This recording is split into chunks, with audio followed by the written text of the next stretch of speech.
అదే అమ్మవారి కవచం.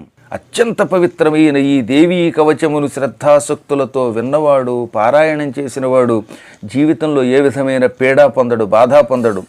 ఇటు రోగాల నుంచి, మానసిక రోగాల నుంచి కూడా బయటపడతాడు. అనుకున్న పని తక్షణం నెరవేర్చే దివ్యశక్తి ఈ దేవీ కవచమునకు ఉన్నది. కవచం భక్తితో చదివి ఎక్కడికి వెళ్ళినా విజయం తప్ప అపజయం ఉండదు. ఉద్యోగం కావాలని ఈ కవచం చదివి ఆ ఉద్యోగ ప్రయత్నం చేయండి, క్షణాలలో వస్తుంది. సంపద కావాలని శ్రద్ధతో వినండి, చదవండి, సంపదలు వస్తాయి. మాకు కీర్తి కావాలి, 10 మంది చేత ప్రశంసింపబడాలి, పూజింపబడాలి అనుకుని ఈ కవచం చదవండి, మీకు ప్రశంసలు, పూజలు లభిస్తాయి. ఒకటి కాదు, సకల శుభాలు కలిగిస్తుంది ఇది. భయంకరమైన రోగాలు వచ్చినప్పుడు ఈ కవచమును పఠిస్తే ఆ వ్యాధులన్నీ తక్షణం నశించిపోతాయి. మన మీద ఎవరైనా